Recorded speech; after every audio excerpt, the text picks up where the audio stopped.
নমস্কার বন্ধুরা, মন বলে খাই খাই চ্যানেলে আপনাদেরকে স্বাগত জানাই। আজকে নিয়ে চলে এসেছি হাঁসের মাংসের রেসিপি। শীত চলে যাবার আগে একবার এইভাবে ট্রাই করে দেখতে পারেন। এটি বানানোর জন্য আমি 1 কিলো হাঁসের মাংস নিয়েছি, ভালোভাবে পরিষ্কার করে কেটে ধুয়ে।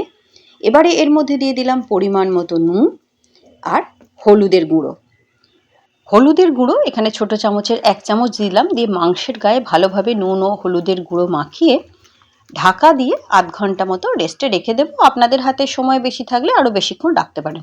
ততক্ষণ একটা মশলা রেডি করে নিয়েছি 2 ইঞ্চি আদার টুকরো, অনেকটা রসুন, কারণ হাঁসের মাংসে রসুন একটু বেশি লাগে, আর নিয়েছি গোটা গরম মশলা। তার মধ্যে নিয়েছি 2 টুকরো দারচিনি, একটা শুকনো লঙ্কা, 3টে ছোট এলাচ, 3টে লবঙ্গ, একটু জায়ফল, একটু জয়িত্রী, 10-15টা গোলমরিচ আর 2টো কাঁচা লঙ্কা দিয়ে সামান্য জল দিয়ে একটা পেস্ট প্রথমে তৈরি করে নিলাম। এবার এর মধ্যে একটা মিডিয়াম সাইজের টমেটো দিয়ে স্মুথ পেস্ট বানিয়ে মশলাটা রেডি করে রেখে দেব। এবারে গ্যাসে চলে যাই। একটা গ্যাসে কড়াই বসিয়ে নিয়েছি রান্নার জন্য। তাতে দিয়ে দিচ্ছি পরিমাণ মতো সর্ষের তেল। পুরো রান্নাটা সর্ষের তেলেই হবে। হাঁসের মাংস সর্ষের তেলে না করলে কিন্তু টেস্টটা ভালো আসে না। তেল হালকা গরম হয়ে যেতে 1/2 চামচ গোটা জিরে আর তেজপাতা টুকরো করে কেটে ফোড়ন দিয়ে দিলাম। এবারে এর মধ্যে দিয়ে দিলাম কুচি করে রাখা পেঁয়াজ। 2টো মিডিয়াম সাইজের পেঁয়াজ ছোট ছোট কুচি করে কেটে নিয়েছি। পেঁয়াজটা দিয়ে দিলাম, দিয়ে এবারে সামান্য নুন দিয়ে দেবো যাতে পেঁয়াজটা তাড়াতাড়ি সফট হয়ে যায়। নুনটা দিয়ে পেঁয়াজের গায়ে ভালোভাবে মিশিয়ে নিয়ে যতটা সময় পর্যন্ত না পেঁয়াজের কালারটা চেঞ্জ হয়ে একটা হালকা গোল্ডেন কালার চলে আসে, ততটা সময় পর্যন্ত পেঁয়াজটা ভেজে নিয়েছি। পেঁয়াজটা ভালোভাবে ভেজে নিয়ে এবার এর মধ্যে আমি যে মাংসটা নুন হলুদ মাখিয়ে ম্যারিনেট করে রেখেছিলাম ওটা দিয়ে দিলাম। ম্যারিনেট করে রাখা মাংসটা দিয়ে পেঁয়াজের সঙ্গে কিছুটা সময় খুব ভালোভাবে নাড়াচাড়া করে কষিয়ে নিতে হবে।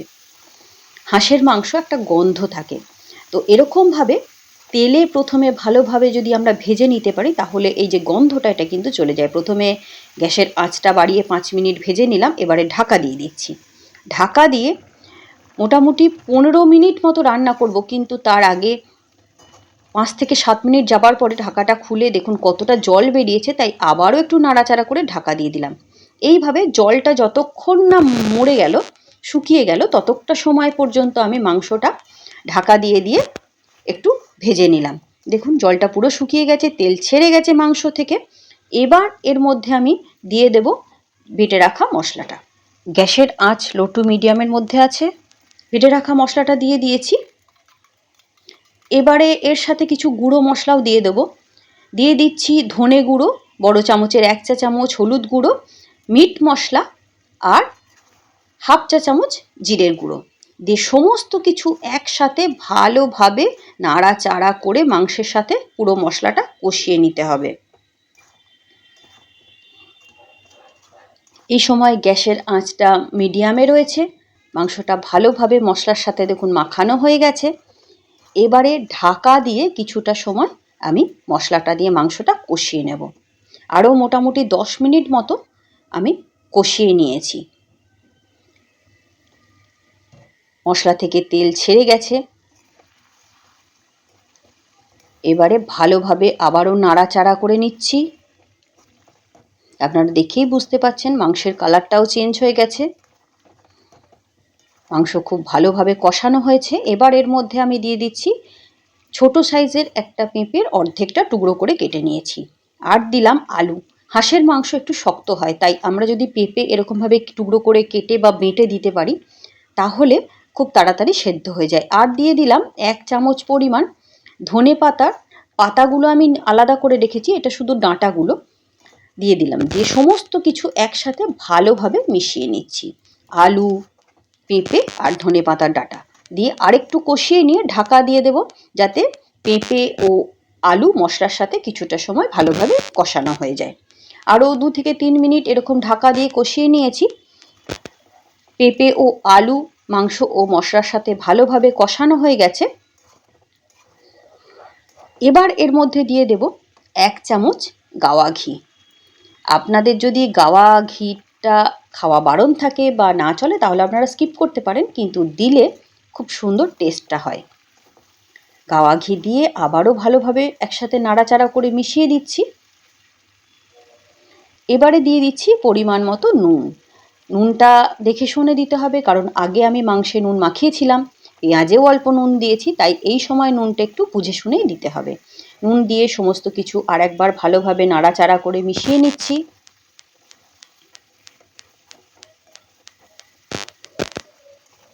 আরও 1-2 মিনিট নুন দিয়ে নাড়াচাড়া করে কষিয়ে নিয়েছি।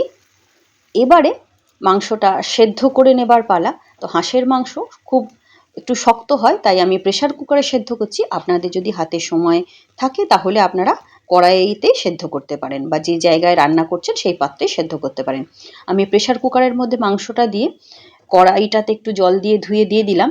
পরিমাণ মতো জল দিয়ে দেবো, যে যেরকম ঝোল বা গ্রেভি রাখতে চান সেই অনুযায়ী। দিয়ে দিলাম 3টে কাঁচা লঙ্কা।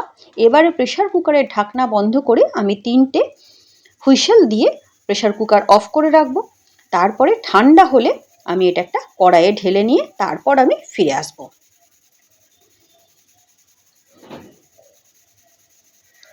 হুইসেল দিতে শুরু হয়ে গেছে। এবারে ঠান্ডা হলে আমি ফিরে আসছি। প্রেশার কুকারটা ঢাকনা খুলে নিয়ে দেখুন কড়াইয়ে ঢেলে নিয়েছি। কড়াইয়ে ঢেলে নিয়ে আবারও গ্যাস অন করে বসিয়ে দিয়েছি। এবারে দিয়ে দিলাম পরিমাণ মতো গরম মশলার গুঁড়ো আর বেশ কিছুটা ফ্রেশ ধনেপাতা। মাংসটা একদম রান্না কমপ্লিট। এবারে গ্যাসের আঁচটা অফ করে দিলাম। পরিবেশনের জন্য রেডি। ভাত, রুটি, লুচি, পরোটা, পোলাও সবার সাথে খেতেই দারুণ লাগে। আপনারা এইভাবে একবার ট্রাই করুন। কেমন লাগে আমাকে কমেন্ট সেকশনে লিখে জানান। যদি ভিডিওটি ভালো লেগে থাকে তাহলে ভিডিওটি লাইক করুন, শেয়ার করুন। এভাবেই আমার পাশে থাকার জন্য মন বলে খাই খাই চ্যানেলকে সাবস্ক্রাইব করুন। নমস্কার, ভালো থাকবেন, সুস্থ থাকবেন। দেখা হচ্ছে পরবর্তী ভিডিওর সাথে।